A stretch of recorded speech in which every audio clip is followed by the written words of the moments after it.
Ini belajar database Oracle. Ya. Pada kesempatan kali ini kita akan belajar tentang relasi rekursif, yaitu relasi ke dalam dirinya sendiri dan uh, arc relationship. Ya. Jadi yang pertama untuk relasi rekursif ini terjadi manakala sebuah entitas itu berelasi dengan dirinya sendiri. Eh, Contohnya bagaimana? Jadi contohnya tabel eh, employee gitu ya. Saya akan masuk ke tag tabel employee berelasi dengan dirinya sendiri untuk mendapatkan eh, nama atau mendapatkan kode manager. Kalau di dalam Oracle Apex kita bisa lihat di objek browser ya. Ini kita contohnya ada di tabel employee.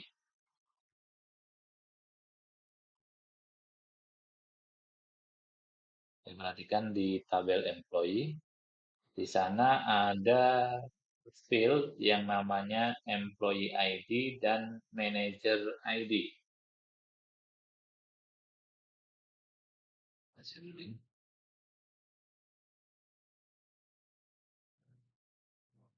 Di sini ada namanya employee ID ya, nama field dan manager ID.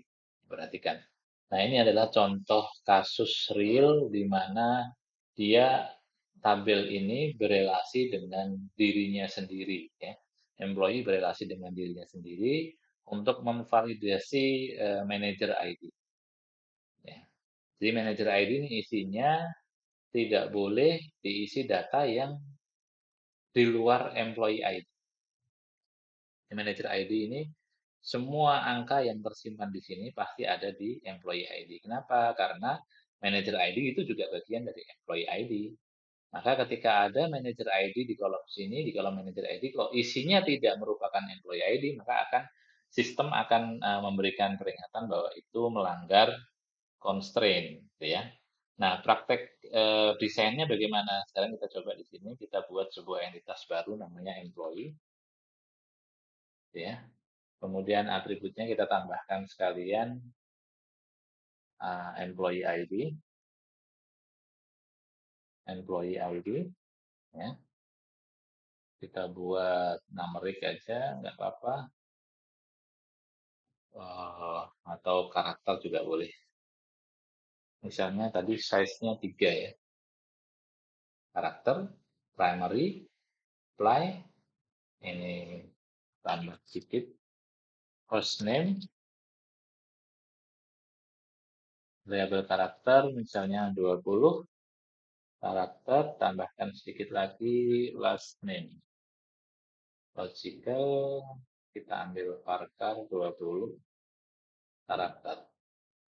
Ya, kita buat mandatory semua ya. Artinya wajib diisi. Nah, kita punya sebuah entitas seperti ini, employee. Nah, contoh recursive relation itu bagaimana? Kita lihat di sini. Nah, kita arahkan ke one to many relationship. Nah, kita klik di objek itu, kemudian klik lagi yang kedua di objek yang sama atau di entitas yang sama. Save. Kita lihat optionality-nya ya. Nah, seperti ini. Ini maksudnya nanti akan berelasi dengan dirinya sendiri. Ya, gitu aja sebenarnya. Secara konsep struktur datanya akan seperti ini. Jadi, ini adalah relational modelnya. Lalu bagaimana dengan, ini adalah logical model. Lalu bagaimana dengan relational modelnya? Kita cek aja di sini, kita engineer, nah akan seperti ini. Lihat.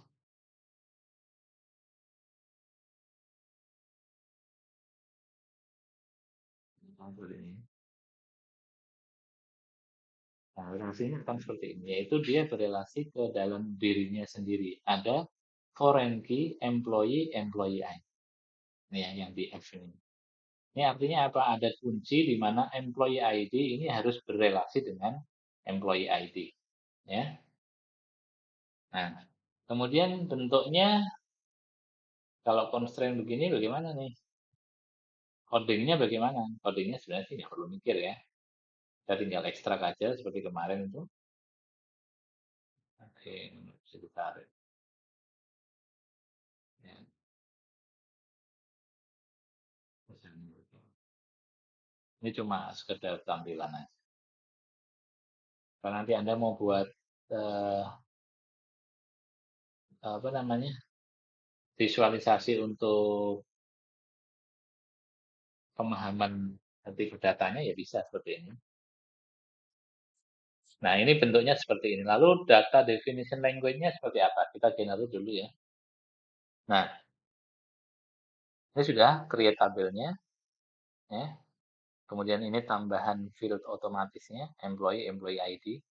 Yang ini berrelasi dengan employee ID. Nah, kemudian employee ID-nya juga key merupakan kunci. Nah, alter table employee add constraint. Constraint ini batasan struktural ya. Jadi struktural antara siapa? Employee dengan employee sendiri.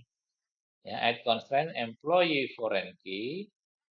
Nah, ini kunci tamunya ada di employee ID yang baru ini. Ya, employee ID. Reference-nya atau mengacu pada tabel employee ke field employee ID. Gitu ya.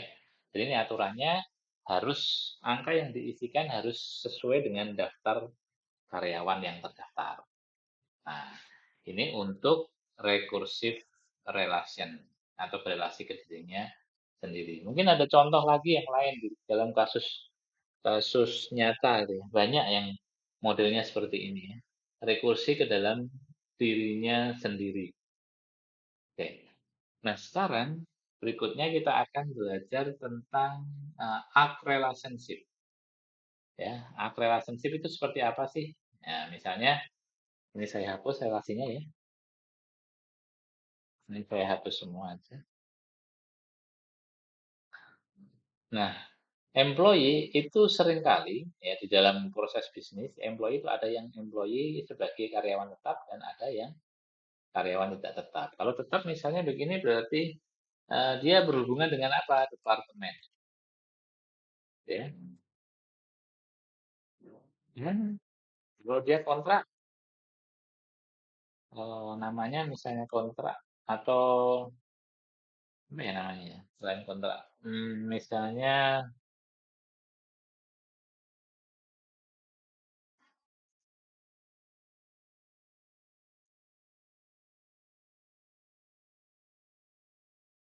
agensi misalnya, departemen dan agensi, agensi, ya. Di sini seperti ini, jadi departemen dan agensi. Ini dalam rangka apa? Misalnya dia itu karyawan tetap dan karyawan kontrak. Kalau karyawan tetap berarti dia berelasi dengan tabel departemen. Jika karyawan kontrak, maka dia berelasi dengan kontraknya dengan agen mana kan gitu ya. Nah, kita bisa buat seperti ini relasinya ya, relasinya one to many antara employee dengan departemen, employee dengan agensi. Nah, ini sebenarnya kita nggak mungkin ya karyawan itu karyawan kontrak sekaligus karyawan tetap. Itu kan nggak mungkin gitu, ya. Yang ada kalau karyawan kontrak ya kontrak, dia bernaung di agensi. Kalau karyawan tetap dia ada di bawah departemen, tapi tidak kedua-duanya. Tidak yang kontrak otomatis ke departemen dan yang departemen otomatis ke kontrak nggak bisa. Nah, ini salah satunya. Nah, ini namanya relasi eksklusif or atau XOR.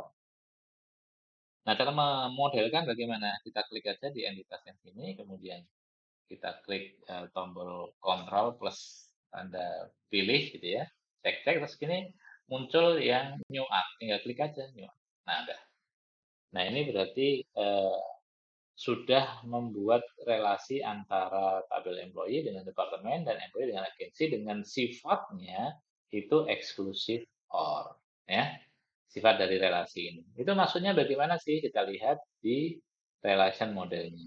Nah, relation modelnya kan seperti ini. Nah, perhatikan di sisi ini. Agensi ID, dan departemen ID. Gitu ya.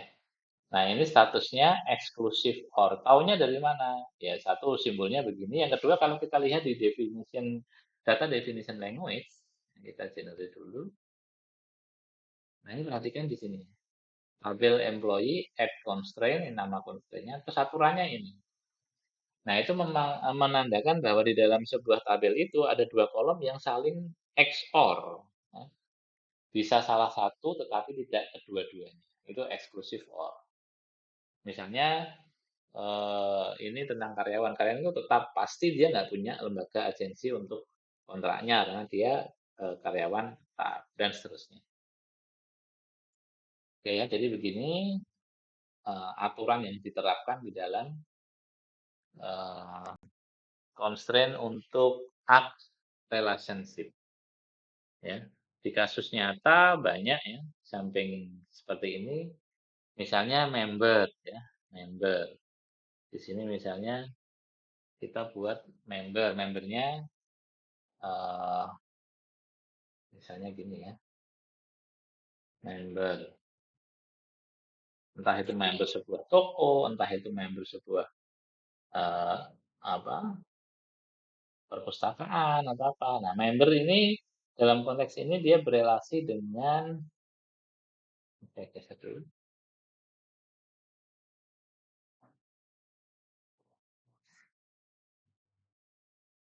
Sistem keanggotaan. Misalnya member ini member ID, atributnya member ID.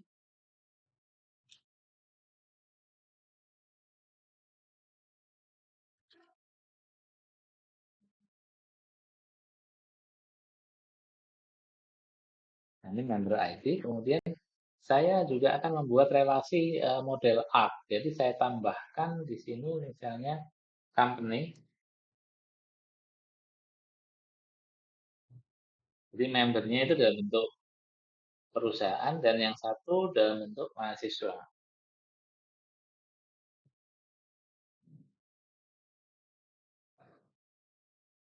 Nah, misalnya contohnya gini.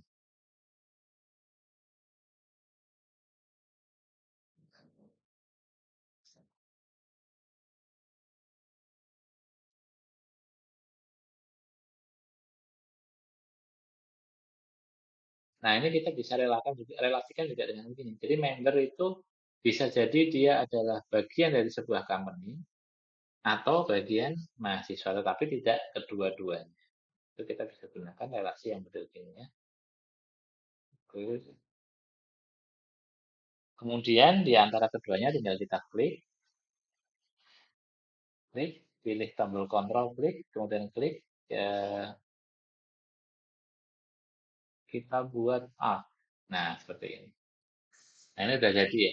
Jadi pembuatannya cukup sederhana seperti ini. Nanti di database definition language sudah menyesuaikan diri. Ya, tentu saja ini nanti kita masih tambahkan atribut-atribut pelengkap sesuai dengan kebutuhan sistem. Oke? Ya, kalau kita lihat, kita engineer ya. Nah, jadinya akan seperti ini. Ya. Nah, contoh nyatanya ya banyak ya karyawan yang dia eh, misalnya dia tadi outsourcing sama karyawan tetap. Terus mahasiswa mungkin ya, mungkin bisa ya. Jadi nanti coba dilihat secara struktur untuk berlatih. Nah, ini adalah arc relationship. Oke. Ya, saya kira untuk ini saya cukupkan. Terima kasih atas perhatiannya. Jika ada yang perlu ditanyakan, boleh ditulis di komentar. Terima kasih.